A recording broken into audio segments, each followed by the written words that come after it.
Pada pembahasan kali ini, kita akan membahas beberapa pertanyaan-pertanyaan dari kalian tentang hal-hal yang berkaitan dengan Kimetsu no Yaiba. Dan kali ini kita akan menjawab pertanyaan dari beberapa viewer.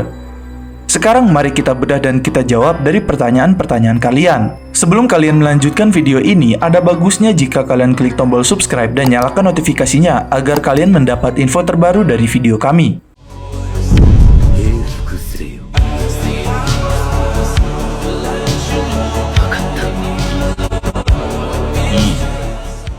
Pertanyaan pertama, apa yang terjadi jika Yorichi dan pemburu iblis lainnya melawan iblis bulan bawah dan iblis bulan atas serta Raja Iblis Muzan sekaligus?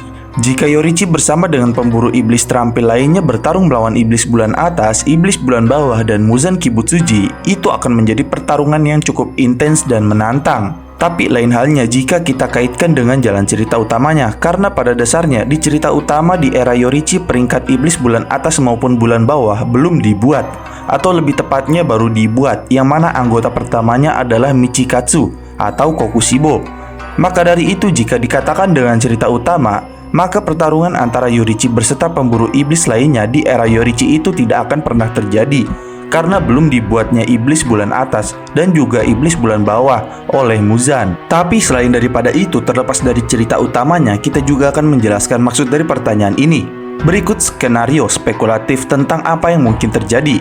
Yorichi Tsugukuni sebagai salah satu pemburu iblis terkuat dalam sejarah akan menjadi ancaman besar bagi para iblis dan Muzan Kibutsuji. Kekuatan, kecepatan, dan penguasaan teknik nafas mataharinya yang luar biasa akan membuatnya menjadi lawan yang tangguh.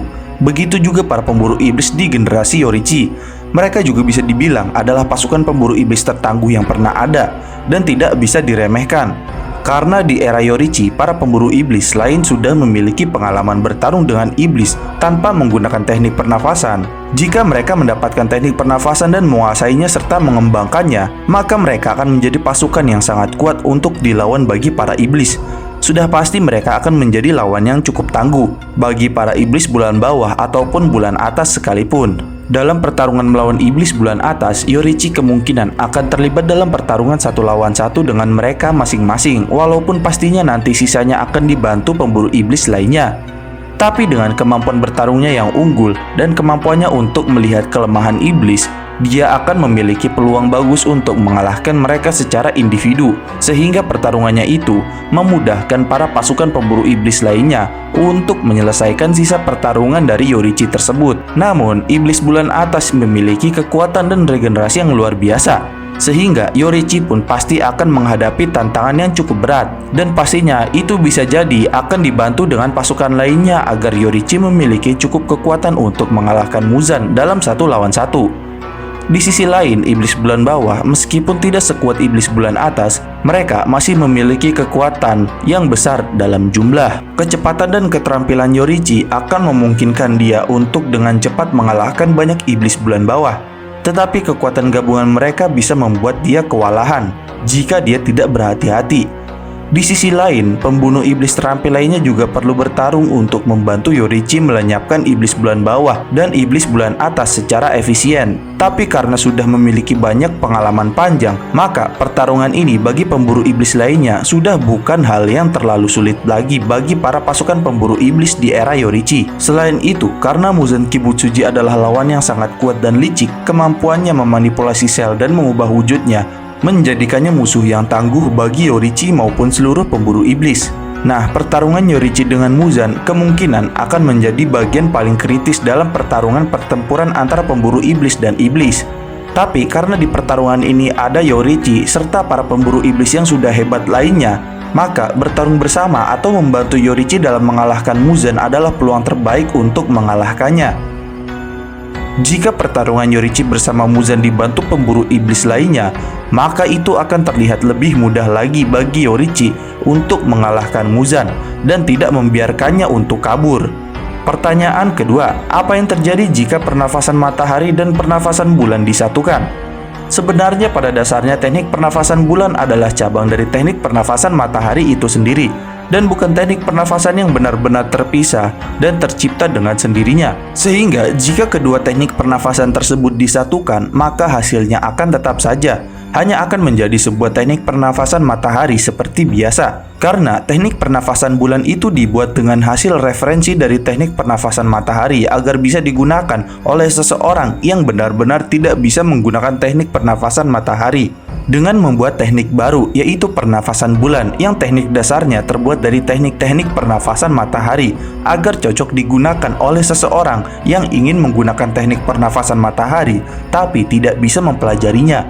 Maka dari itu, jika teknik pernafasan matahari dan bulan akan disatukan, itu hanya membuat teknik pernafasan bulan kembali ke bentuk awalnya saja, yaitu bentuk awal teknik pernafasan matahari itu sendiri.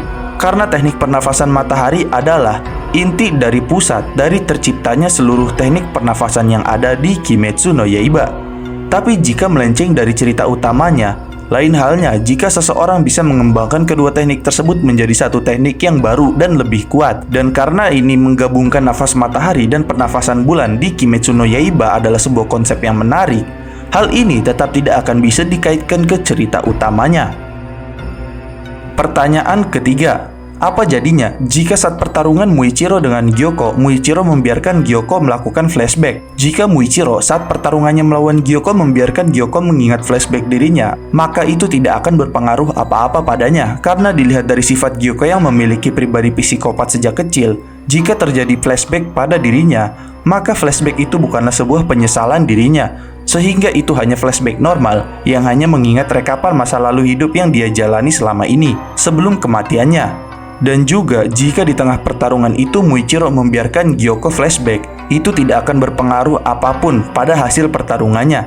Maka sekalipun Gyoko flashback saat pertempurannya dengan Muichiro, dirinya juga tetap akan terbunuh oleh Muichiro mau bagaimanapun juga. Dan hal ini juga sudah ada contohnya, yaitu Hatengu, yang mana sesaat dirinya ditebas oleh Tanjiro, sekilas dia mengingat masa lalunya beserta penyesalan dirinya yang dia alami. Dan walaupun begitu, Hatengu tetaplah mati di tangan Tanjiro, atau juga Daki dan Gyutaro. Walaupun mereka melihat flashback masa lalu dan penyesalan di masa lalunya, itu tetap tidak merubah nasib mereka. Karena mereka pada dasarnya adalah musuh utama di dalam Kimetsu no Yaiba. Sehingga jika musuh terjadi flashback sekalipun, itu tidak akan merubah hasil kemenangannya. Tapi semua itu tergantung di tangan autor sang pembuat cerita itu. Dan demikian adalah beberapa pertanyaan-pertanyaan dari kalian. Tapi adapun dari sebagian atau semua jawaban ini, itu adalah analisa serta pendapat dari kami semata, bukan fakta yang ada yang sebenarnya ada dalam Kimetsu no Yaiba. Oke, jadi jangan lupa like, share, dan subscribe. Jangan lupa komen di bawah tentang pendapat kalian di video kami kali ini. Sampai jumpa di video kami berikutnya.